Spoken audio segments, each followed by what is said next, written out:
तो कक्षा 12वीं भौतिकी की जो शुरुआत होती है वह इसके इकाई 1 जो कि आपका है स्थिर वैद्युतिकी, इकाई 1 जो कि आपका है स्थिर वैद्युतिकी, यहीं से जो आपके क्लास 12 फिजिक्स है उसकी शुरुआत होती है स्थिर वैद्युतिकी से। और जो आपका स्थिर विद्युतिकी होता है इसका अंग्रेजी होता है इलेक्ट्रो, ELECTRO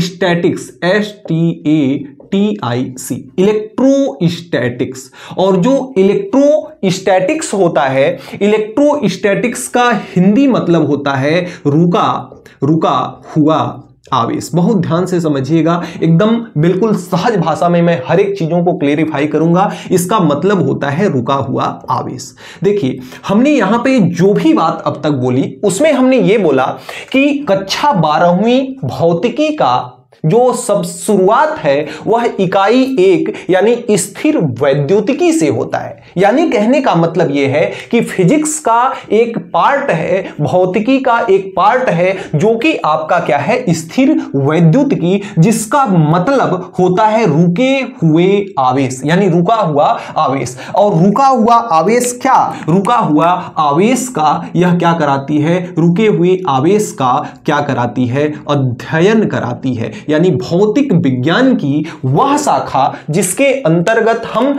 रुके हुए आवेश का अध्ययन करते हैं उसे हम क्या कहते हैं, स्थिर वैद्युतिकी कहते हैं। क्लास 12 फिजिक्स की शुरुआत यहीं से होती है। अब इस रुके हुए आवेश के अंतर्गत यानी कि स्थिर वैद्युतिकी के अंतर्गत आपके क्लास 12 फिजिक्स में 2 चैप्टर हैं, जिसमें से आपका पहला चैप्टर जो है, चैप्टर नंबर पहला जो है वह क्या है, वह आपका है विद्युत आवेश तथा क्षेत्र, विद्युत आवेश तथा क्षेत्र, ये आपका पहला चैप्टर है। और इसी स्थिर वैद्युतिकी से रिलेटेड आपका जो दूसरा चैप्टर है वह क्या है, स्थिर विद्युत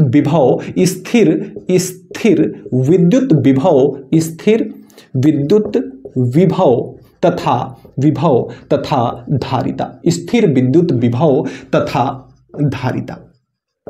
अब जो हमारे इस वीडियो सेशन की शुरुआत है वह हम चैप्टर नंबर 1 से करेंगे जो विद्युत आवेश तथा क्षेत्र है। हालांकि ये जो दोनों ही चैप्टर हैं, पहला और चैप्टर दूसरा, ये दोनों ही के दोनों आपके स्थिर वैद्युतिकी से ही संबंधित है। यानी इन दोनों ही चैप्टर में हम ऐसे आवेश का अध्ययन करेंगे जो आवेश कैसा हो, रुका हुआ हो। तो यहां पर हम रुके हुए आवेश का अध्ययन करेंगे। फिलहाल हम चैप्टर नंबर 2 को गिव अप करेंगे और चैप्टर नंबर 1 से आज के इस वीडियो सेशन की क्या करेंगे, शुरुआत करेंगे। तो चैप्टर नंबर 2 को अभी मैं यहां से रिमूव करता हूं और चैप्टर नंबर 1 के हर एक टॉपिक को एकदम सहज, सरल और आसान भाषा में बिल्कुल क्लास वाली फीलिंग के साथ आपको समझाएंगे। और वीडियो के अंत में आपको इससे रिलेटेड ऐसे एग्जाम में आने वाले प्रश्न बताए जाएंगे जो कि आपके बोर्ड एग्जाम की दृष्टि से मोस्ट रिपीटेड प्रश्न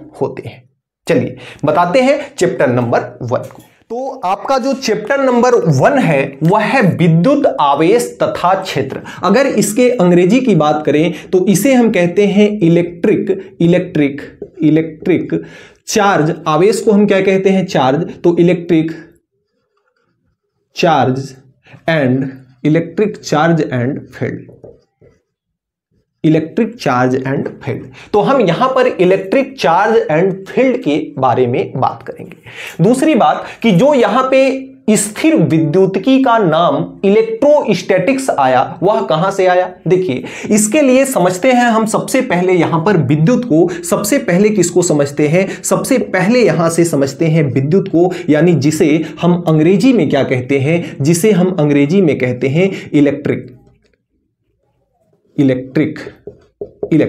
आइए समझते हैं इलेक्ट्रिक को। देखिए कुछ पदार्थ ऐसे होते हैं ना जिसका दैनिक जीवन में आपने एग्जाम्पल भी देखा होगा कि जब आप बहुत छोटे छोटे रहते थे, छोटे छोटे क्लासों में पढ़ते थे, तो वहां पर आपने देखा कि जब आप पेंसिल से लिखते थे ना, तब अपने बालों में पेंसिल को जब रब करते थे, रब करने के बाद कागज के छोटे छोटे टुकड़ों के पास ले जाते थे, तो वह बाल में रब किया हुआ पेंसिल, बाल में रगड़ा हुआ पेंसिल आपके छोटे छोटे कागज के टुकड़ों को अपनी ओर क्या करता था, आकर्षित करता था, अपनी ओर क्या करता था, खींचता था। कभी आपने देखा होगा कि जब ठंडी के दिनों में आप जब अपने स्वेटर को उतारते हैं तो चट चट की आवाज सुनाई देती है आपको, तो वही क्या है, वही तो आपका विद्युत है। यानी कि कुछ ऐसे पदार्थ होते हैं जिन्हें आपस में रगड़ने पर, जिन्हें आपस में रगड़े जाने पर वह क्या करते हैं, अपनी छोटी छोटी वस्तुओं को अपनी ओर क्या करने लगते हैं, आकर्षित करने लगते हैं। उस ऊर्जा को हम क्या कहते हैं, विद्युत कहते हैं। कुछ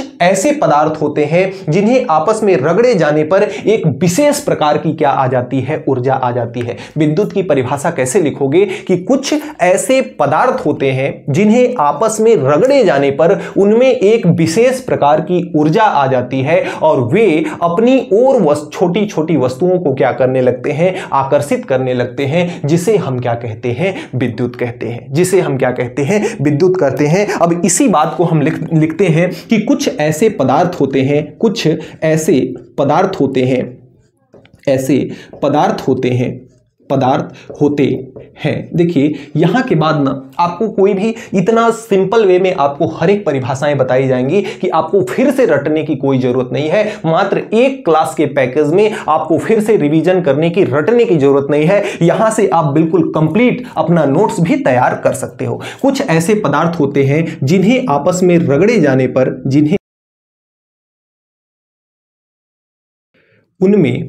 उनमें एक विशेष प्रकार की क्या आ जाती है, एक विशेष प्रकार की क्या आ जाती है, एक विशेष प्रकार की ऊर्जा आ जाती है, एक विशेष प्रकार की क्या आ जाती है, ऊर्जा आ जाती है, जिससे वे हल्की वस्तुओं को अपने ओर क्या करते हैं, वस्तुओं को अपनी ओर क्या करते हैं, अपनी ओर आकर्षित करते हैं, अपनी ओर आकर्षित करते हैं। उस ऊर्जा को हम क्या कहते हैं, उस ऊर्जा को हम विद्युत यानी कि इलेक्ट्रिक कहते हैं, विद्युत यानी कि इलेक्ट्रिक कहते हैं। उस ऊर्जा को हम क्या कहते हैं, इलेक्ट्रिक कहते हैं। ये बात आपको समझ में आई कि कुछ पदार्थ ऐसे होते हैं जिन्हें आपस में हम क्या करते हैं, जैसे हथेलियों को जब हम आपस में रगड़ते हैं तो ये गर्म हो जाते हैं। क्यों ऐसा होता है? जब हम कुछ ऐसे पदार्थ होते हैं जिन्हें आपस में रगड़ने पर उनमें से एक विशेष प्रकार की क्या आ जाती है, ऊर्जा आ जाती है, जिससे वो हल्की वस्तुओं को अपनी ओर क्या करने लगते हैं, आकर्षित करने लगते हैं, और उस ऊर्जा को हम विद्युत कहते हैं। उस ऊर्जा को हम क्या कहते हैं, विद्युत कहते हैं। अब विद्युत शब्द की जो उत्पत्ति है, वह कहां से हुई? एम्बर नामक एक धातु थी, एम्बर नामक एक चादर थी। एम्बर एक कोई वस्तु होती है ना, उसकी चादर वगैरह होती है, तो एम्बर एक कोई वस्तु थी। उस वस्तु को जब कांच की छड़ से रगड़ा गया तो देखा गया कि वह हल्की हल्की वस्तुओं को अपनी ओर आकर्षित करती है। तो यहां से जो उसके अंदर ऊर्जा आई, उस ऊर्जा को तो हमने क्या कहा, विद्युत कहा। और एम्बर का जो एम्बर है, एम्बर शब्द है, वो उसकी उत्पत्ति जो है, एम्बर शब्द की उत्पत्ति, एम्बर एक ग्रीक भाषा का शब्द है। एम्बर किस भाषा का शब्द है? ग्रीक भाषा का शब्द है। और ग्रीक में एम्बर को हम क्या कहते हैं, इलेक्ट्रम कहते हैं। ग्रीक में हम क्या कहते हैं, एम्बर को इलेक्ट्रम कहते हैं। तो यहीं से इलेक्ट्रम से ही किसकी उत्पत्ति हुई? विद्युत की उत्पत्ति हुई। तो विद्युत या इलेक्ट्रिसिटी, विद्युत या इलेक्ट्रिसिटी की उत्पत्ति, इलेक्ट्रिसिटी शब्द की उत्पत्ति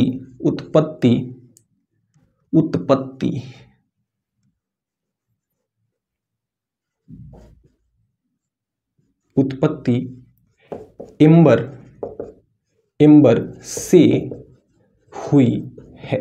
विद्युत या इलेक्ट्रिसिटी शब्द की जो उत्पत्ति है वह कहां से हुई है बच्चों, तो वह एम्बर शब्द से हुई है। जहां पे एम्बर जो आपका है ना, एम्बर ग्रीक भाषा का शब्द है। एम्बर किस भाषा का शब्द है, तो एम्बर आपके ग्रीक भाषा का शब्द है। एम्बर कहां का शब्द है, ग्रीक भाषा का शब्द है। और जहां पर एम्बर को हम क्या कहते हैं, ग्रीक भाषा में एम्बर को हम क्या कहते हैं, इलेक्ट्रम कहते हैं। इलेक्ट्रम, एम्बर को हम क्या कहते हैं, इलेक्ट्रम कहते हैं। तो जो आपकी विद्युत है, विद्युत की उत्पत्ति एम्बर नामक शब्द से हुई और एम्बर को ग्रीक भाषा में हम क्या कहते हैं, इलेक्ट्रम कहते हैं। वहीं से इलेक्ट्रम से क्या बना, इलेक्ट्रिक बना। इलेक्ट्रम से क्या बना, इलेक्ट्रिक बना। तो आपको यहां पर आपने समझा कि स्थिर वैद्युत की क्या है, फिजिक्स की एक शाखा है जिसके अंतर्गत हम रुके हुए आवेश का अध्ययन करते हैं।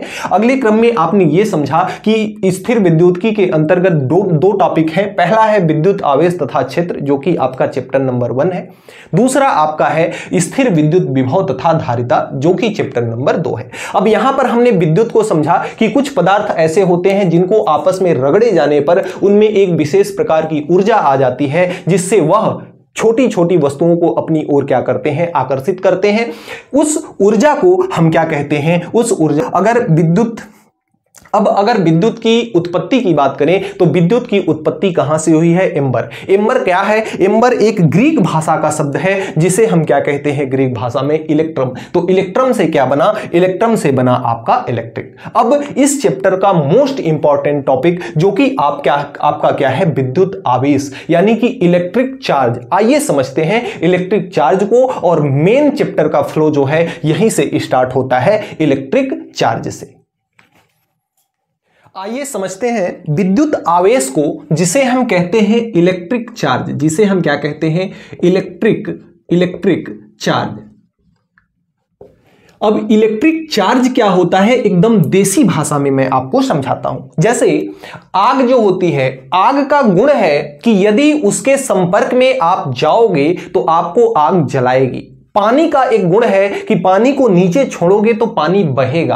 अब आग का जो जलाने का गुण है या पानी के जो बहने का गुण है, इसे कहते हैं मूलभूत गुणधर्म। जिसे आप कुछ भी कर लो वह अपना गुणधर्म त्याग नहीं सकता। आग जो है, आग को आप कुछ भी कर लो, आग का काम है जलाना, और जलाना वह त्याग नहीं सकता। पानी का काम है बहना, पानी बहना नहीं छोड़ सकता। तो जो ऐसा गुण जिसे वह वस्तु छोड़ ना सके उसे हम कहते हैं मूलभूत गुणधर्म।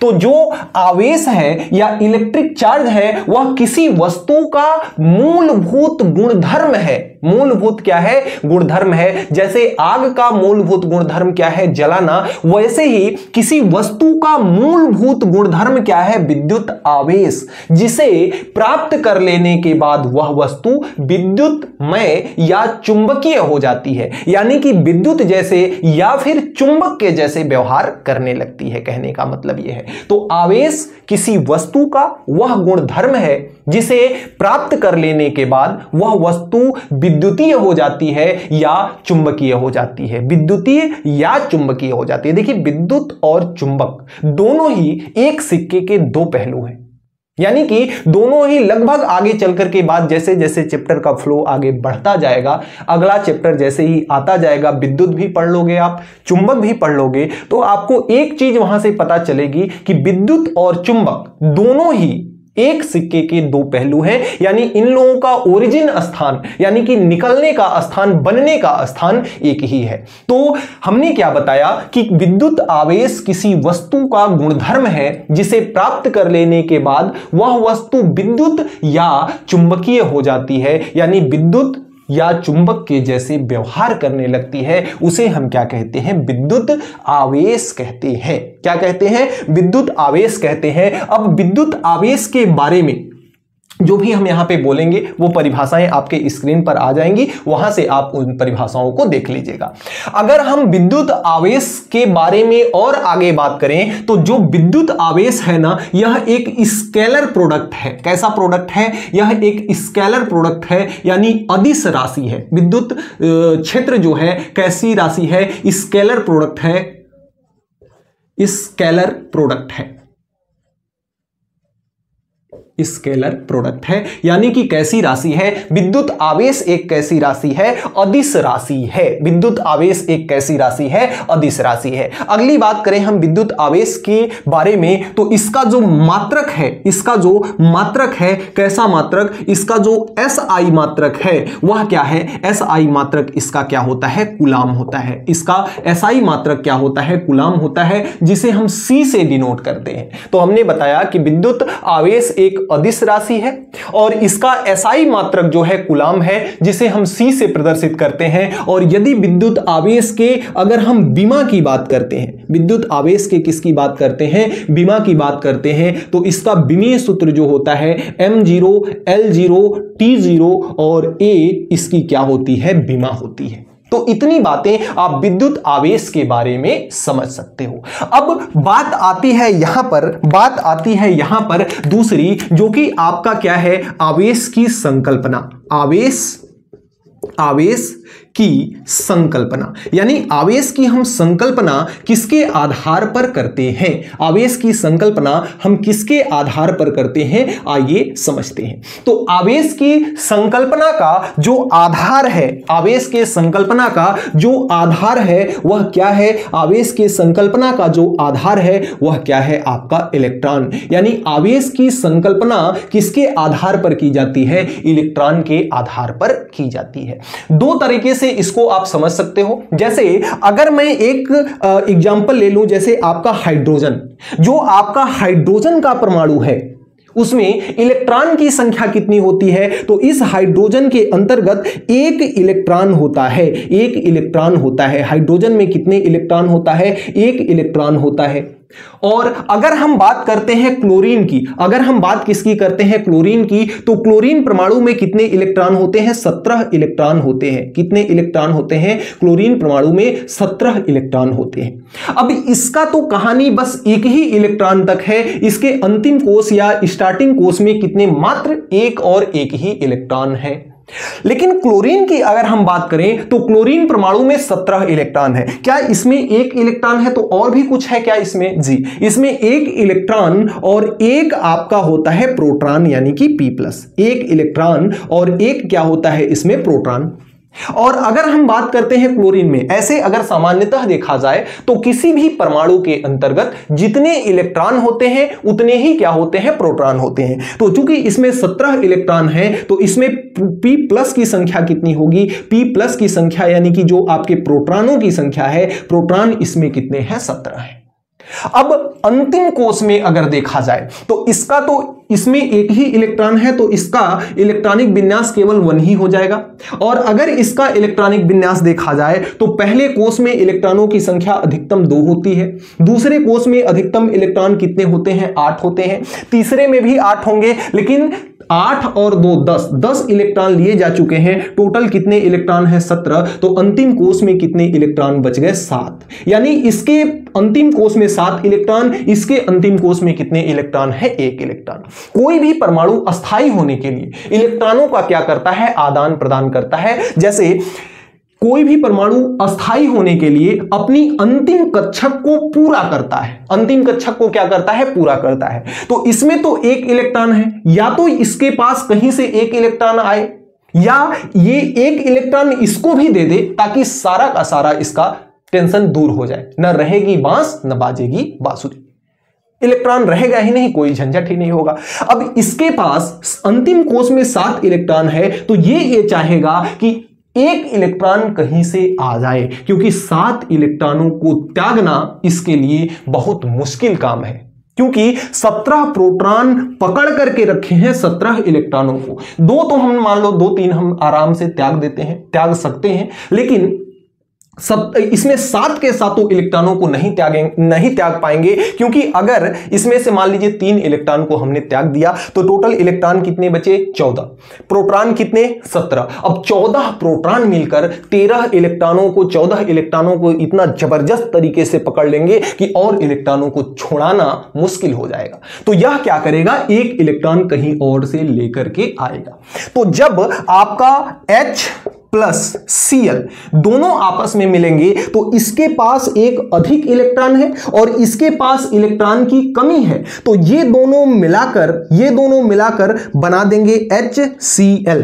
H अपना एक इलेक्ट्रॉन इसको दे देगा तो H के पास से पूरा झंझट ही खत्म, और Cl में एक इलेक्ट्रॉन घट रहा था तो Cl का भी कहानी खत्म, क्योंकि अब यह अस्थाई हो चुका है, HCl बन गया। लेकिन जब इसको फिर से पानी में घोलेंगे तो इसका H प्लस अलग हो जाएगा और इसका Cl माइनस अलग हो जाएगा, इसका H प्लस अलग हो जाएगा, Cl माइनस अलग हो जाएगा। ऐसा क्यों होगा? देखिए H पे प्लस चार्ज कैसे आया? H ने क्या किया? इलेक्ट्रॉन का दान किया, और जब इलेक्ट्रॉन का दान किया इसके पास कितने इलेक्ट्रॉन थे? एक ही इलेक्ट्रॉन था। एक इलेक्ट्रॉन को इसने उठा करके क्या कर दिया? दान कर दिया। अब इसके पास क्या बचा? एक प्लस बचा, यानी प्रोटॉन एक बचा। प्रोटॉन पर कैसा चार्ज होता है? प्लस का चार्ज होता है, इसलिए इस पर कैसा चार्ज आया? प्लस चार्ज आया। और Cl के पास इलेक्ट्रॉन की कमी थी तो इसने इलेक्ट्रॉन को ग्रहण किया, तो जब इलेक्ट्रॉन को ग्रहण किया तो पहले इलेक्ट्रॉन कितने थे इसके पास? 17। एक इलेक्ट्रॉन और ग्रहण कर लिया तो इलेक्ट्रॉन कितने हो गए? 18। प्रोटॉन कितने हैं? 17। तो 17 इसके पास पॉजिटिव संख्या है और 18 इसके पास निगेटिव संख्या है, यानी माइनस का इसके पास है 18 और प्लस का कितना है? 17। तो कुल मिलाकर अगर देखा जाए तो इसमें -1 की संख्या अधिक हो जा रही है, -1 की संख्या अधिक आ जा रही है, इसलिए इस Cl पर कौन सा चार्ज जुड़ गया? Cl माइनस चार्ज जुड़ गया। तो यही इलेक्ट्रॉन की संकल्पना है। इलेक्ट्रॉन की संकल्पना का आधार, आवेश की संकल्पना है। आवेश की संकल्पना का आधार क्या होता है? आपका इलेक्ट्रॉन, यानी कि आवेश का निर्धारण कौन करता है? इलेक्ट्रॉन। इस पर प्लस चार्ज आया, यानी H आपका धन चार्ज आया इस पर, तो इसके लिए कौन जिम्मेदार है? इलेक्ट्रॉन, क्योंकि H ने एक इलेक्ट्रॉन का त्याग किया। Cl पे माइनस चार्ज आया तो इसके लिए कौन जिम्मेदार है? इलेक्ट्रॉन, क्योंकि इसने Cl ने क्या किया? एक इलेक्ट्रॉन ग्रहण किया। तो आवेश की जो संकल्पना है यह H पर आवेश, पहले H पर कोई आवेश नहीं था, जब कोई लेन देन नहीं था तो इस पर कोई आवेश नहीं था। पहले Cl पर जब कोई लेन देन नहीं था, कोई आवेश नहीं था। जैसे ही इन दोनों का आपसी लेन देन हुआ वैसे ही ये दो के दोनों ही क्या हो गए? आवेशित हो गए। एक पर प्लस चार्ज आया, धन आवेश आया, और दूसरे पर कैसा आवेश आया? ऋण आवेश आया। यानी कि इलेक्ट्रॉन के आधार पर जब इलेक्ट्रॉन का आपस में लेन देन हुआ तो इस पर धन चार्ज आया और इस पर ऋण चार्ज आया। तो इसका निर्धारण कौन कर रहा है? धन या ऋण का निर्धारण कौन कर रहा है? तो आपका आवेश कर रहा है। इसलिए आवेश की संकल्पना का आधार जो है वह क्या है? इलेक्ट्रॉन है। उम्मीद करते हैं कि यह बात आपको बहुत ही अच्छे से समझ में आ गई होगी। अब यहां पर ये जो आपका आया ना, यह आया आपका धनावेश, और यहां पर जो आया वह आया आपका ऋणावेश। अब इसके बाद मैं एक ऐसी बात बताऊंगा जो कि आपका पूरा का पूरा जो भी यहां पर कुछ डाउट होगा वह पूरी तरह से क्रिस्टल क्लियर कर देगा कि आखिर इस आवेश का मेन लॉजिक क्या होता है और आवेश कैसे एक दूसरे पर धन चार्ज आता है और दूसरे पर ऋण चार्ज आता है। आइए समझते हैं, लीजिए इसका स्क्रीनशॉट। अब आपने ये देखा कि जब इलेक्ट्रॉनों का आपस में लेन देन हुआ तो वहां पर धन चार्ज भी आया और ऋण चार्ज भी आया। तो अगर हम बात करते हैं किसकी? अगर हम बात करते हैं आवेश के प्रकार की, अगर हम बात करते हैं किसके? आवेश के प्रकार की, तो जो आवेश का प्रकार होता है ना, आवेश कितने प्रकार का होता है बच्चों? तो आवेश आपका 2 प्रकार का होता है। पहला आपका होता है पॉजिटिव चार्ज, जिसे हम कहते हैं धनावेश, जिसे हम क्या कहते हैं? धनावेश। और इसका दूसरा जो आपका होता है निगेटिव चार्ज, जिसे हम क्या कहते हैं? जिसे हम कहते हैं ऋणावेश, जिसे हम क्या कहते हैं? ऋणावेश। धनावेश को हम क्या कहते हैं? पॉजिटिव चार्ज, और ऋणावेश को हम क्या कहते हैं? Negative charge. अब इस पॉजिटिव और निगेटिव चार्ज का मतलब क्या होता है ये तो मैंने आपको समझाया। देखिए हाइड्रोजन पर धन आवेश क्यों आया, क्योंकि इसने इलेक्ट्रॉन का दान किया। तो जब इलेक्ट्रॉन का जब क्या किया जाए, दान किया जाए, यानी कहने का मतलब इलेक्ट्रॉन की क्या हो, इलेक्ट्रॉन की कमी जब होती है, इलेक्ट्रॉन को दान किया तो इलेक्ट्रॉन उसमें से कम हुआ, और जब इलेक्ट्रॉन की कमी हुई तो उस पर कैसा आवेश आया, तो उस पर आवेश आया धनावेश। उम्मीद करते हैं आपने समझा। क्लोरीन पर ऋणावेश क्यों आया, क्योंकि उसने इलेक्ट्रॉन को ग्रहण किया, और जब इलेक्ट्रॉन को ग्रहण किया तो इलेक्ट्रॉन का इसने क्या किया, ग्रहण। जब इलेक्ट्रॉन को ग्रहण किया तो इसमें इलेक्ट्रॉन की कमी हुई या इलेक्ट्रॉन बढ़ा, इलेक्ट्रॉन बढ़ा ना, तो इसमें इलेक्ट्रॉन की क्या हुई, इलेक्ट्रॉन की क्या हुई, अधिकता हुई, इलेक्ट्रॉन की क्या हुई, अधिकता हुई। और जब इलेक्ट्रॉन की अधिकता हुई तो वहां से क्या बना, जब इलेक्ट्रॉन की अधिकता हुई तो बना आपका ऋणावेश। अब आपका जनरल तौर पर एक सवाल होना चाहिए आपके मन में कि सर इलेक्ट्रॉन का ही आदान प्रदान क्यों करता है, प्रोटॉन भी तो है उसके पास, प्रोटॉन का आदान प्रदान क्यों नहीं करता। तो प्रोटॉन, पहली बात तो प्रोटॉन नाभिक में अस्थायी होता है, नाभिकीय बल द्वारा जुड़ा होता है। दूसरी बात, प्रोटॉन का जो द्रव्यमान होता है इलेक्ट्रॉन के द्रव्यमान से 1837 गुना भारी होता है, इसलिए प्रोटॉन का आदान प्रदान नहीं होता, किसका आदान प्रदान होता है, इलेक्ट्रॉन का आदान प्रदान होता है। अब इस आवेश के प्रकार यानी कि इलेक्ट्रॉन के दान और इलेक्ट्रॉन के ग्रहण के पीछे का लॉजिक मैं आपको समझाता हूं। देखिए कोई भी तत्व, संसार का जो कोई भी तत्व है वह किससे मिलकर के बना है, संसार का जो तत्व है वह अणुओं से मिलकर के बना है। अणु किससे मिलकर के बना है, परमाणुओं से मिलकर के बना है। परमाणु किससे मिलकर के बना है, तो परमाणु की 3 इकाई है जिसे हम इलेक्ट्रॉन, प्रोटॉन और न्यूट्रॉन कहते हैं। कोई भी आपका तत्व है, कोई भी आपका तत्व है तो ये इस तत्व का क्या है, यह इस तत्व का नाभिक है, यह इस तत्व का क्या है, नाभिक है। नाभिक के अंदर प्रोटॉन P+ और न्यूट्रॉन उपस्थित होते हैं, और जो इलेक्ट्रॉन होते हैं ना, इस नाभिक के चारों ओर होती हैं दीर्घ वृत्ताकार कक्षाएं। इस नाभिक के चारों ओर होती हैं दीर्घ वृत्ताकार कक्षाएं, जिसमें इलेक्ट्रॉन अपनी अपनी कक्षा में क्या करता है, चक्कर लगाता है। ये आपके किसी भी तत्व की कहानी है। दुनिया का, संसार का कोई भी पदार्थ, चाहे हम हो, चाहे आप हो, चाहे आपका मोबाइल फोन हो, चाहे हमारा ये मार्कर हो, चाहे ये व्हाइट बोर्ड हो, सभी किससे मिलकर के बना है, परमाणुओं से। परमाणु का जो सबसे सूक्ष्म इकाई है वह 3 चीज है। कौन कौन, एक तो आपका इलेक्ट्रॉन, दूसरा आपका प्रोटॉन और तीसरा आपका न्यूट्रॉन। कोई भी संसार का जो तत्व है, कोई भी पदार्थ है, 3 चीजों से मिलकर के बना है, इलेक्ट्रॉन, प्रोटॉन और न्यूट्रॉन। जब कभी भी हम वस्तुओं, आपने विद्युत के बारे में पढ़ा कि ऐसी वस्तुएं, कुछ ऐसी वस्तुएं होती हैं जिनको आपस में रगड़ते हो आप, तो उसमें एक विशेष प्रकार की ऊर्जा आ जाती है जिससे वह छोटी छोटी वस्तुओं को, हल्की वस्तुओं को अपनी ओर आकर्षित करने लगता है। यह ऊर्जा आती कहां से है, देखिएगा, ध्यान से समझिएगा। जैसे 2 वस्तुएं हैं आपके पास, उन दोनों वस्तुओं को आपने रगड़ना शुरू किया, और रगड़ना जब शुरू किया ना, तो जैसे आपका कोई सा भी परमाणु नाभिक जो है, कोई सा भी परमाणु जो नाभिक है, वह उसके चारों ओर दीर्घवृत्ताकार कक्षाएं होती हैं जिसमें इलेक्ट्रॉन क्या करता है, चक्कर लगाता है। और यह इलेक्ट्रॉन इस नाभिक के नाभिकीय बल से क्या होता है, जुड़ा होता है।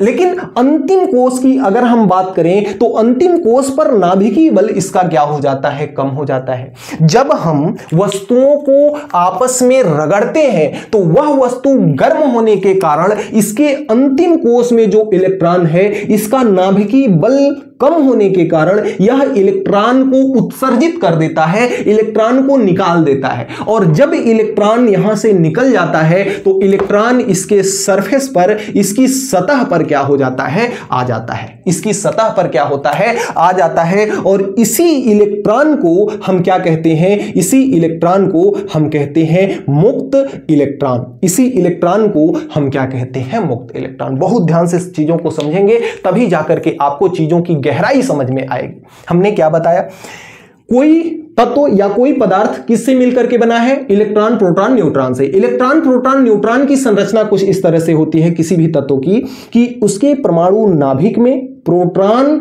और न्यूट्रॉन होते हैं। प्रोटॉन पे प्लस चार्ज होता है, न्यूट्रॉन आपका न्यूट्रल होता है, कोई चार्ज नहीं होता। अब इसमें प्लस के मध्य कुछ ऐसा खिंचाव बल पाया जाता है जिसके कारण ये इलेक्ट्रॉन इससे क्या होता है, बंधा होता है, और इसके आकर्षण बल के कारण इसके गोल गोल कक्षाओं में क्या करता है, घूमता है। जब दो वस्तुओं को हम रगड़ते हैं तो वस्तुएं क्या होती हैं, घर्षण से गर्म होती हैं, और जब गर्म होती हैं तो इसके अंतिम कोश का जो इलेक्ट्रॉन है उसका नाभिकीय बल, नाभिकीय आकर्षण बल कम होने के कारण वह इलेक्ट्रॉन त्याग देता है और इलेक्ट्रॉन उसके सरफेस पे, सतह पर जाकर के क्या करता है, बैठ जाता है, जिसे हम क्या कहते हैं, मुक्त इलेक्ट्रॉन कहते हैं। जिसे हम क्या कहते हैं बच्चों, मुक्त इलेक्ट्रॉन कहते हैं। अब यहां पर जब इलेक्ट्रॉन इसकी सतह पर आकर के बैठ गया, यानी कहने का मतलब इसमें से इलेक्ट्रॉन का क्या हुआ, उत्सर्जन हुआ।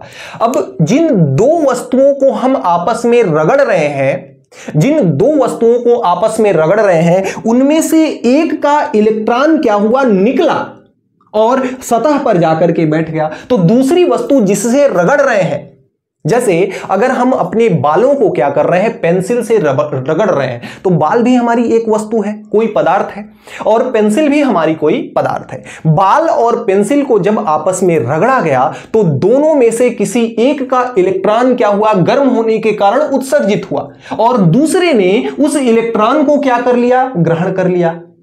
भाई जब हमने H और Cl को मिला करके फिर अलग किया ना, तो इसमें H पर प्लस चार्ज आया और Cl पे माइनस चार्ज आया था।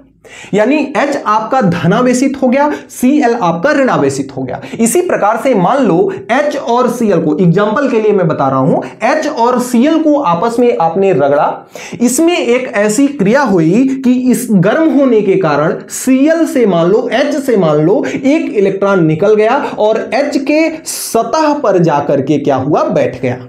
H के सतह पर क्या हुआ, जाकर के बैठ गया। अब जिससे हम रगड़ रहे थे वो आपका बगल में क्या था, Cl था।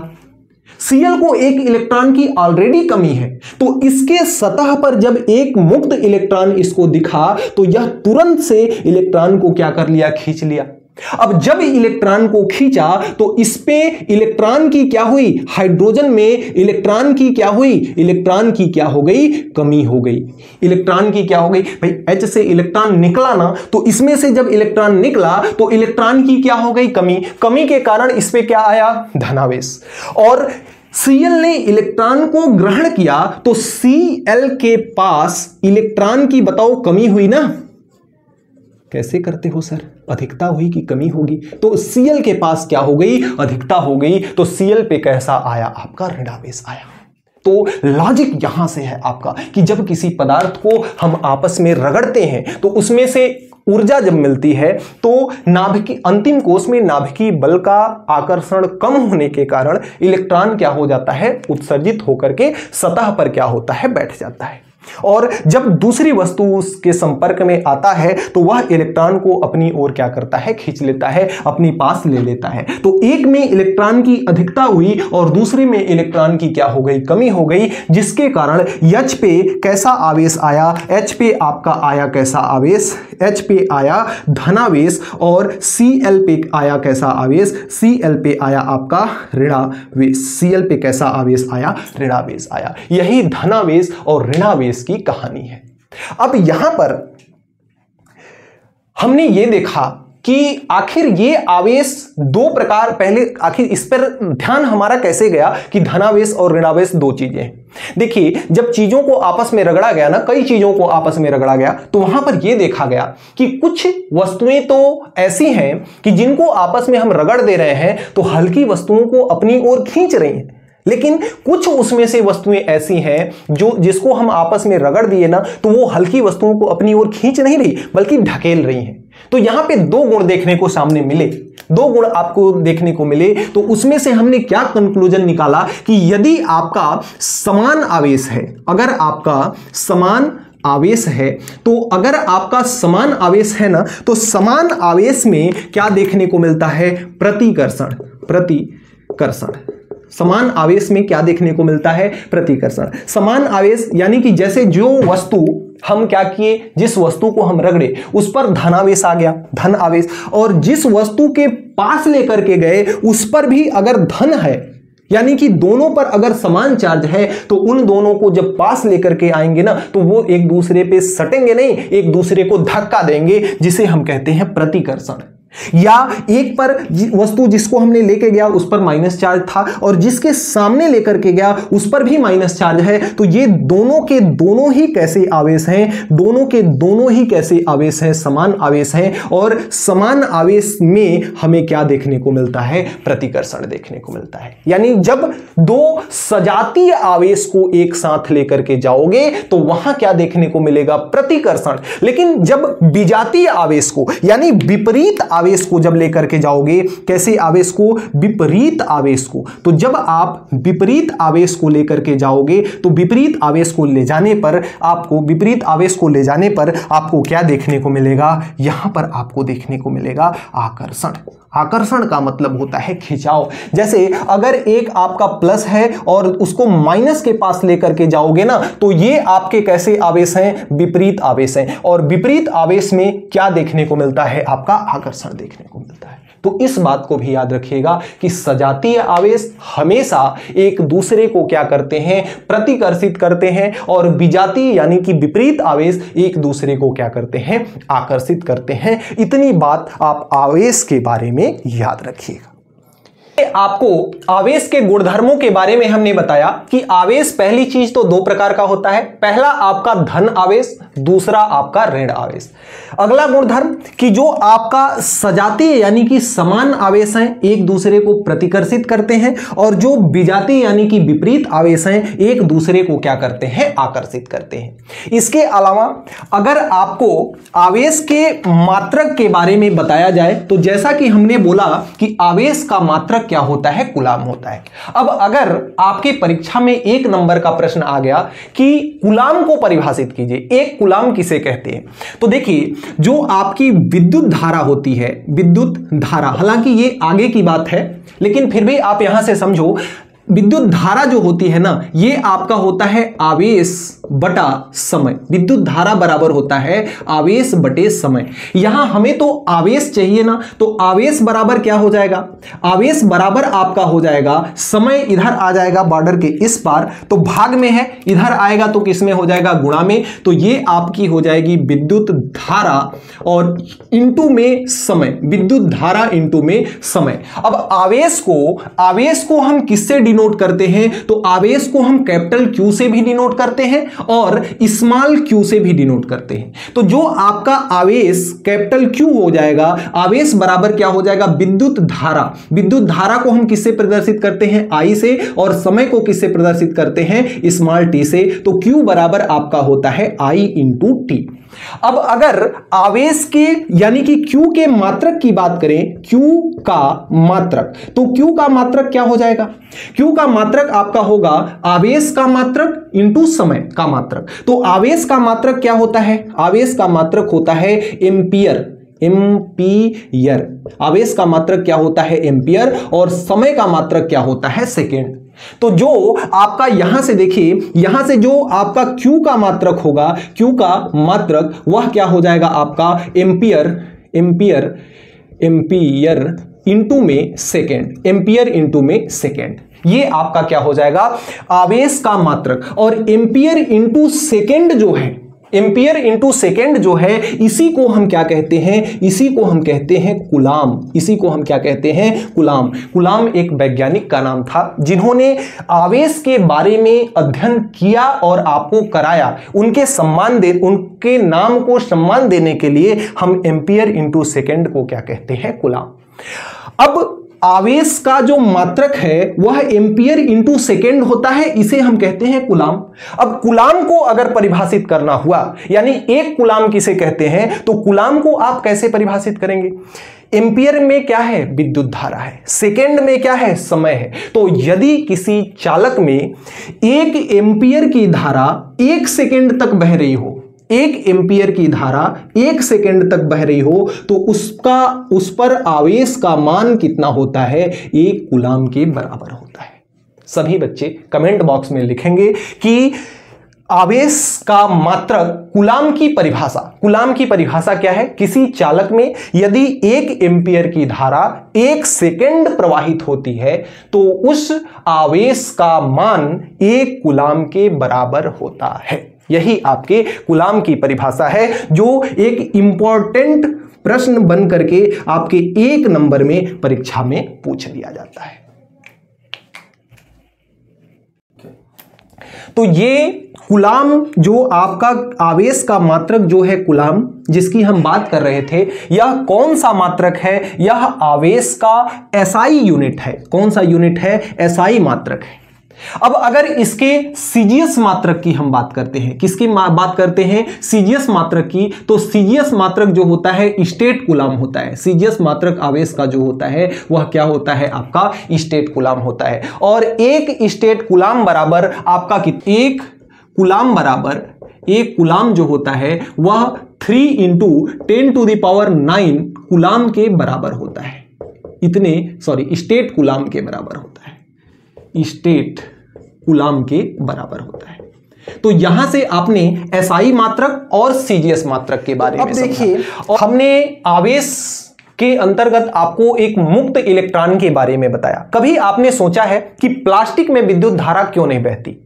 और आपका जैसे कॉपर हो गया या एल्युमिनियम हो गया, इसके जो तार होते हैं उसमें विद्युत धारा आसानी से बह जाती है। देखिए, विद्युत धारा के प्रवाह के लिए हमारे पास मुक्त इलेक्ट्रॉन होना आवश्यक है और प्लास्टिक के पास मुक्त इलेक्ट्रॉन नहीं होता। तो ऐसी वस्तुएं जिसमें से विद्युत का प्रवाह एक सिरे से दूसरे सिरे तक आसानी से चला जाता है, उसको हम कहते हैं चालक, यानी कि कंडक्टर।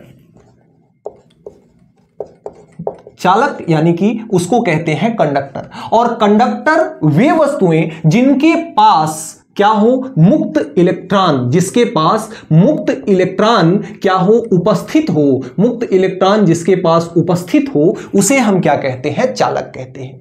और दूसरा आपका आता है विद्युत रोधी। दूसरा आपका क्या आता है? विद्युत रोधी, जिसे हम इंसुलेटर कहते हैं। विद्युत रोधी जिसे हम क्या कहते हैं? विद्युत रोधी जिसे हम कहते हैं इंसुलेटर।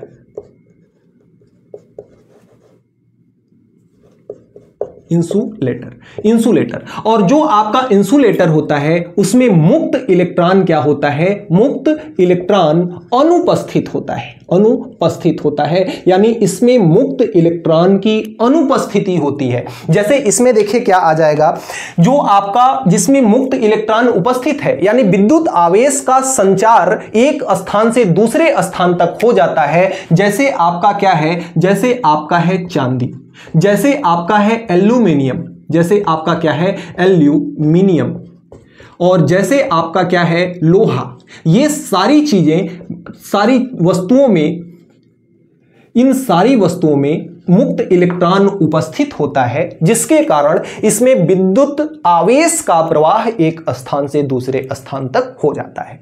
और कुछ वस्तुएं ऐसी होती हैं जिसमें मुक्त इलेक्ट्रॉन अनुपस्थित होता है, जैसे कि आपका हो गया लकड़ी, आपका क्या हो गया? लकड़ी, आपका क्या हो गया? रबर, आपका क्या हो गया? नायलॉन। इन सारी चीजों में ना मुक्त इलेक्ट्रॉन की क्या होती है? अनुपस्थिति होती है। उसे हम क्या कहते हैं? विद्युत रोधी या इंसुलेटर कहते हैं। तीसरा आपका एक होता है सेमीकंडक्टर, यानी जिसे हम कहते हैं अर्धचालक। जिसे हम क्या कहते हैं? अर्धचालक। अर्धचालक क्या होता है? जिसे हम सेमीकंडक्टर कहते हैं। क्या कहते हैं? सेमीकंडक्टर।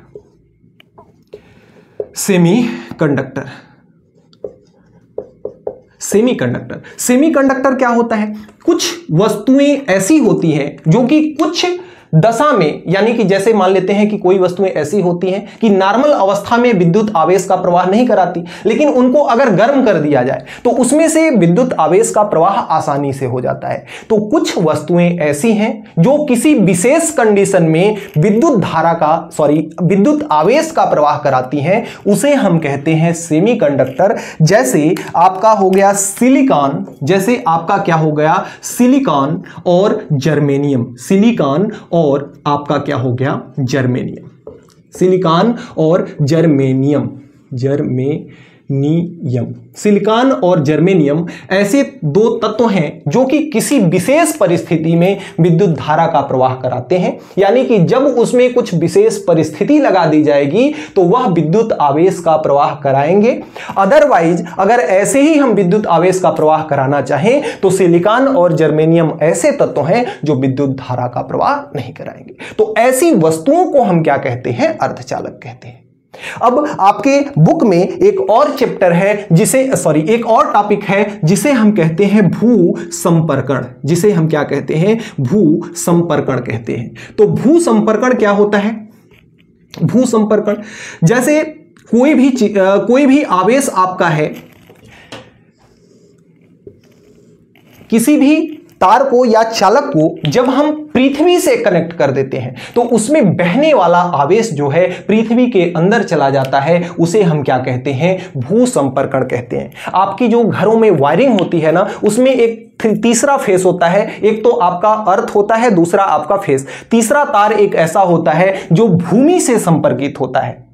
अगर आपके घर में किसी भी प्रकार की शॉर्ट सर्किट जैसी चीजें आती हैं तो इस भू संपर्कण वाले तार से होते हुए जो भी आवेश की मात्रा है वह पूरी की पूरी पृथ्वी के अंदर चली जाती है और आपके घरों में शॉर्ट सर्किट होने से बच जाता है। अब इसके बाद का जो टॉपिक होगा वह होगा चार्जिंग, यानी किसका, आवेशन का। चार्जिंग यानी आवेशन का, यानी कि किसी भी वस्तु को हम चार्ज कैसे करते हैं, आवेश कैसे देते हैं, किसी भी वस्तु को आवेशित कैसे किया जाता है, किसी भी वस्तु को आवेशित करने की जो प्रक्रिया होती है उसे हम क्या कहते हैं, आवेशन कहते हैं। अगले क्रम में जो आपका टॉपिक है वह है आवेशन, जिसे हम कहते हैं चार्जिंग, जिसको हम क्या कहते हैं, चार्जिंग। अब चार्जिंग क्या होता है, किसी भी वस्तु को आवेशित करने की प्रक्रिया को हम क्या कहते हैं, आवेशन कहते हैं। फिर से एक बार, किसी भी वस्तु को आवेशित करने की जो प्रक्रिया है उसे हम क्या कहते हैं, आवेशन। आवेशित करने की प्रक्रिया का मतलब आवेश देने की जो प्रक्रिया है उसे हम क्या कहते हैं, आवेशन। अब जो ये आपका आवेशन है ना, यह 3 प्रकार का होता है। नंबर 1 घर्षण द्वारा आवेशन, नंबर 1 क्या होता है, घर्षण द्वारा आवेशन, यानी कि जब हम किसी दो वस्तुओं को आपस में क्या करते हैं, घर्षण करते हैं, रगड़ते हैं, तो वे दोनों वस्तुएं क्या हो जाती हैं, आवेशित हो जाती हैं। तो इस प्रक्रिया को हम कहते हैं घर्षण द्वारा आवेशन। तो जब 2 या 2 से अधिक वस्तुओं को आपस में रगड़कर, दो या 2 से अधिक नहीं बोलेंगे, जब 2 वस्तुओं को आपस में रगड़ते हैं तो दोनों ही वस्तुएं क्या हो जाती हैं, आवेशित हो जाती हैं। उस प्रक्रिया को हम क्या कहते हैं, घर्षण द्वारा आवेशन कहते हैं। जैसे जब हम 2 वस्तुओं को रगड़ते हैं तो हमने बताया कि एक पर धन आवेश आता है और दूसरे पे कौन सा आवेश आता है, ऋण आवेश आता है। तो धनावेश किस पर आएगा, धनावेश किस पर आएगा और किस पर ऋणावेश आएगा, किस पर ऋणावेश आएगा। आपके बुक में एक टेबल दिया हुआ है जिसमें यदि हम 2 वस्तुओं को रगड़ते हैं, जैसे अगर हम कांच की छड़ को, अगर हम किसको, कांच की छड़ को अगर हम रगड़ते हैं, किससे, यदि हम कांच की छड़ को रगड़ते हैं रेशमी कपड़ा से, अगर कांच की छड़ को रेशमी कपड़ा से रगड़ा जाता है तो कांच और रेशमी कपड़ा को जब रगड़ते हैं तो कांच पर कैसा आवेश आता है, धन आवेश, और रेशमी कपड़ा पर कैसा आता है, आपका कौन सा आवेश, ऋण आवेश। दूसरे क्रम में अगर हम बिल्ली की खाल को, बिल्ली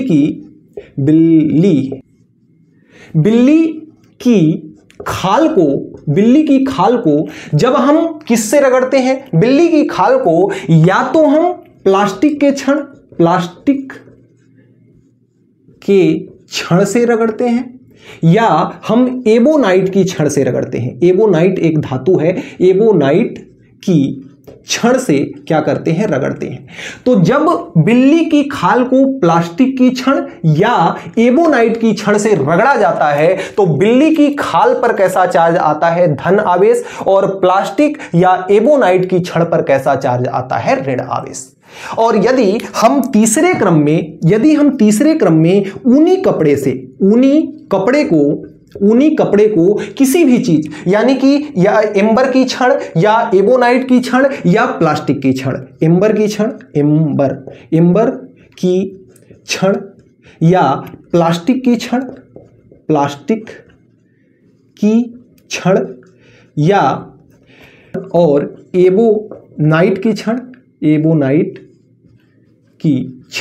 इत्यादि से हम क्या करते हैं, रगड़ते हैं। एबोनाइट की छड़ या फिर इसे हम रबर से भी अगर रगड़ते हैं तो जो आपका ऊनी कपड़ा है उस पर धन आवेश आता है और एम्बर की छड़ पर ऋण आवेश आता है, प्लास्टिक की छड़ पर ऋण आवेश आता है, एबोनाइट की छड़ पर ऋण आवेश आता है, रबड़ की छड़ पर ऋण आवेश चार्ज आता है। तो जब दो वस्तुओं को आपस में घर्षण कराते हैं, रगड़ते हैं, तो वे दोनों ही वस्तुएं कैसी हो जाती हैं, आवेशित हो जाती हैं। जैसे अगर कांच की छड़ को हमने रेशमी कपड़ा से रगड़ा तो कांच की छड़ भी आवेशित हुई, रेशमी कपड़ा भी आवेशित हुआ। कांच की छड़ पर कैसा चार्ज आया, धनावेश, रेशमी कपड़ा पर कैसा चार्ज आया, ऋणावेश। बिल्ली की खाल को जब प्लास्टिक या एबोनाइट की छड़ से जब हमने रगड़ा तो प्लास्टिक की खाल भी आवेशित हुई और प्लास्टिक और एबोनाइट की छड़ भी आवेशित हुई। तो बिल्ली की खाल पर कैसा चार्ज आया, धनावेश, प्लास्टिक और एबोनाइट की छड़ पर कैसा चार्ज आया, ऋणावेश चार्ज आया। अब अगले क्रम में जब हमने ऊनी कपड़े को एम्बर, प्लास्टिक, एबोनाइट या रबड़ की छड़ किसी से भी रगड़ते हैं तो ऊनी कपड़ा भी आपका आवेशित होता है, एम्बर, प्लास्टिक और एबोनाइट और रबड़ की छड़ भी आवेशित होती है। तो इस पर आपका धन आवेश आता है और इस पर कैसा आवेश आता है, ऋण आवेश आता है। तो यह हुआ आपका घर्षण करके वस्तु को आवेश देने की प्रक्रिया को हम क्या कहते हैं, घर्षण द्वारा आवेशन कहते हैं। और दूसरे क्रम में जो है आपका, दूसरे क्रम में जो इसका दूसरा नंबर है वह है आपका चालन द्वारा आवेशन। जो दूसरा है वह है क्या, चालन द्वारा आवेशन। चालन द्वारा आवेशन।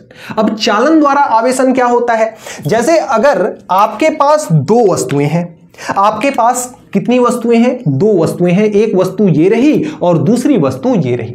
अब पहली वस्तु कैसी है, धनावेशित है, पहली वस्तु कैसी है, धनावेशित है, और दूसरी वस्तु कैसी है, उदासीन है। दूसरी वस्तु कैसी है, उदासीन। ध्यान से समझिएगा, धन आवेशित कहने का मतलब इस पर केवल और केवल कैसे चार्ज हैं, इस पर केवल और केवल प्लस चार्ज हैं।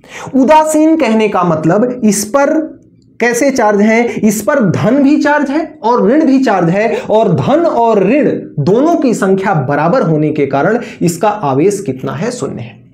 जब इसको किसी चालक तार से कनेक्ट कर दिया जाता है तो इसके आवेश यहां से इस वस्तु में स्थानांतरित होते हैं। जैसे अगर एक टंकी में पानी यहां पे रखा हुआ है और दूसरी टंकी यहां पर है, इस दोनों टंकी को अगर आपस में हम कनेक्ट कर देंगे तो इस टंकी से इस टंकी में पानी आना शुरू हो जाएगा, क्योंकि इस टंकी का स्तर अलग है और इस टंकी का स्तर अलग है। लेकिन अगर इसी को एक टंकी यहां कर दें, दूसरी टंकी यहां कर दें, इसमें पानी भरा हो और एक दूसरे को कनेक्ट कर दें, तो क्या इसमें से पानी इसमें जाएगा? नहीं जाएगा, क्योंकि इन दोनों का स्तर समान है। तो पानी का प्रवाह किसके कारण होता है? स्तर में अंतर के कारण। यहां स्तर में अंतर है तो पानी क्या हो रहा है? यहां से यहां प्रवाहित हो रहा है। इसके स्तर में अंतर नहीं है, इसलिए पानी इसमें से इसमें प्रवाहित नहीं हो रहा है। उसी प्रकार से यहां पर देखिए, इसमें आवेश की संख्या क्या है? ज्यादा है,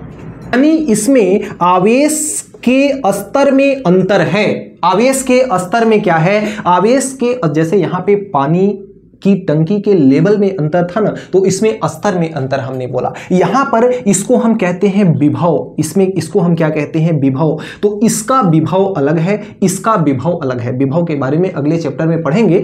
इसमें विभव में अंतर के कारण आवेश ज्यादा आवेशित वस्तु से उदासीन वस्तु में क्या होगा, ट्रांसफर होगा। इस तरह से जो उदासीन वस्तु थी जिसका नेट आवेश शून्य था, उस पर अब नेट आवेश शून्य न होकर के इस पर कुछ न कुछ आवेश आ जाएंगे। तो जब हम किसी आवेशित वस्तु को किसी उदासीन वस्तु के साथ किसी चालक तार से कनेक्ट कर देते हैं, तो इन दोनों के विभव में अंतर के कारण आवेश जो है ज्यादा आवेशित धनावेशित वस्तु से उदासीन वस्तु की ओर क्या होता है, स्थानांतरित होता है। इस प्रकार से उदासीन वस्तु भी आवेशित हो जाती है और इस प्रकार से चालक तार द्वारा जोड़कर आवेशित करने की प्रक्रिया को हम चालन द्वारा आवेशन कहते हैं।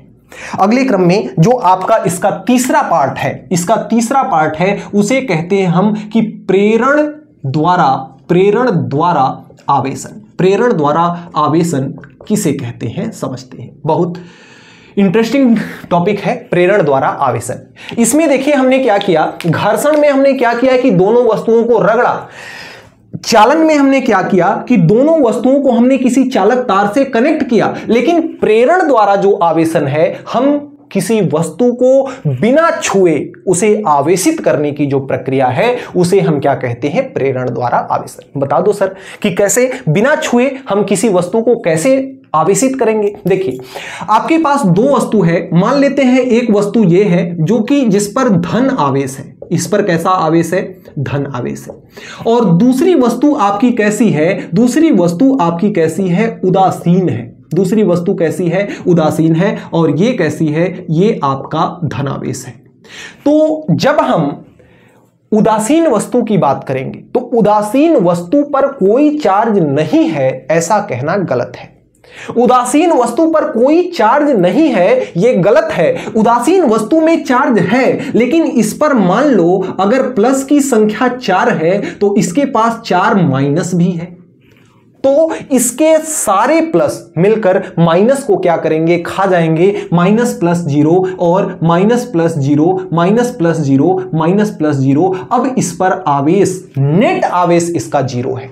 आवेश 0 नहीं है, नेट आवेश इसका क्या है, 0 है। अब अगर किसी धनावेशित वस्तु को अगर हम इस उदासीन वस्तु के पास लेकर के जाएंगे तब क्या होगा। आपने पढ़ा कि जो समान आवेश हैं एक दूसरे को क्या करते हैं, धक्का देते हैं। तो यहां पर जब इस वस्तु को उदासीन वस्तु के पास लेकर के जाएंगे तो इसमें तो ऋण भी है और धन भी है।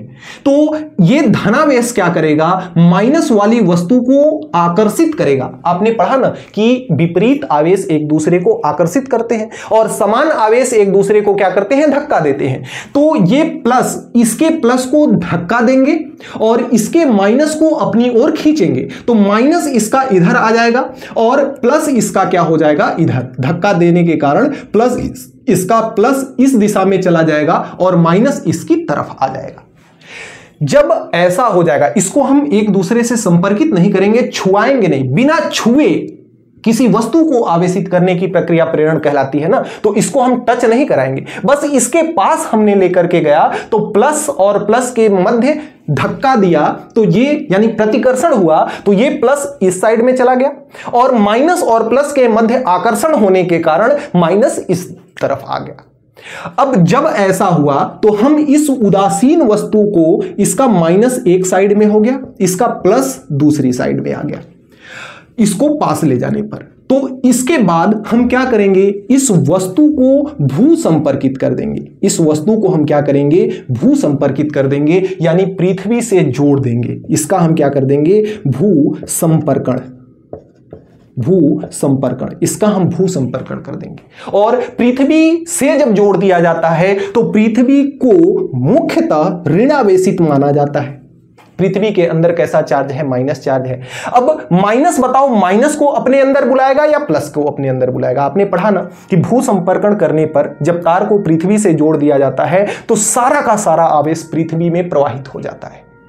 तो अगर हम पृथ्वी से इसको जोड़ेंगे तो पृथ्वी में से माइनस आएगा कि प्लस आएगा, सोचने वाली बात है। देखिए समान आवेश एक दूसरे को धक्का देंगे तो पृथ्वी के अंदर माइनस है तो इसका माइनस तो आएगा नहीं, क्योंकि माइनस इसको लात मारेगा, धक्का देगा तो इधर आने नहीं देगा। लेकिन प्लस को क्या करेगा, अपने से खींचेगा, क्योंकि प्लस और माइनस के मध्य होता है आकर्षण। तो पृथ्वी के संपर्कण के कारण ये सारे के सारे प्लस पृथ्वी के अंदर चले जाएंगे, और जैसे ही पृथ्वी के अंदर जाएंगे इसको हम क्या करेंगे, ये जो भू संपर्कण वाला तार है इसको क्या करेंगे, काट देंगे। और जब यहां से काट देंगे तो इसके सारे प्लस किसमें चले गए, पृथ्वी में चले गए। अब इस पे क्या बचा, केवल और केवल माइनस बचा। यानी कि अब यह भी वस्तु कैसी हो गई, यह भी वस्तु अब आवेशित हो गई। यहां पर केवल और केवल अब इस वस्तु के पास क्या बचा, माइनस बचा। हमने क्या इस वस्तु को एक दूसरे के मध्य सटाया, क्या एक दूसरे को छुआ, क्या नहीं छुआ। हमने बस इसको पास लेकर के गए तो यहां से इसके ऋण आवेश जो थे प्लस के कारण आकर्षित हुए, इसके लिए इस वस्तु की तरफ आ गए, और धन आवेश जो था प्रतिकर्षण के कारण इस वस्तु के विपरीत साइड में जाकर के इकट्ठे हो गए। और जब इस वस्तु को हमने भू संपर्कित कर दिया तो इसके सारे धन आवेश पृथ्वी के अंतर्गत चले गए, और इसमें क्या बचा, केवल और केवल ऋण आवेश बचा, और यह वस्तु क्या हो गई, आवेशित हो गई। तो किसी भी वस्तु को बिना छुए आवेशित करने की प्रक्रिया क्या कहलाती है, प्रेरण कहलाती है। मोस्ट इंपॉर्टेंट है और बहुत ही इंटरेस्टिंग है। उम्मीद करते हैं आपको समझ में आया होगा। अगर समझ में आया होगा तो कमेंट बॉक्स में #हलवा जरूर लिखिएगा, #हलवा जरूर लिखिएगा। यहीं से मैं अपने इस वीडियो को विराम देता हूं। अब इस जो भी यहां पर जो भी टॉपिक्स आपको पढ़ाए गए उसका जो इंपॉर्टेंट क्वेश्चन है, जो परीक्षा में मोस्ट रिपीटेड प्रश्न है, उनको मैं अगली आने वाली स्क्रीन पर आपको प्रोवाइड कर दूंगा। वहां से आप चीजों को तैयार कर लीजिएगा, और प्रॉपर जैसे आपको पढ़ाया जा रहा है उसी तरह से नोट्स आप मेरे साथ साथ बनाते चलिए। हर एक टॉपिक आपको बिल्कुल सहज, सरल और आसान भाषा में समझा दिया जाएगा। वीडियो कैसी लगी एक बार कमेंट बॉक्स में कमेंट करके जरूर बताइएगा। यदि वीडियो से यदि जरा भी आपको वैल्यू मिली हो तो अपने दोस्तों में भी शेयर जरूर कीजिएगा, ताकि वीडियो का लाभ आपके अन्य दोस्त भी उठा सके। धन्यवाद।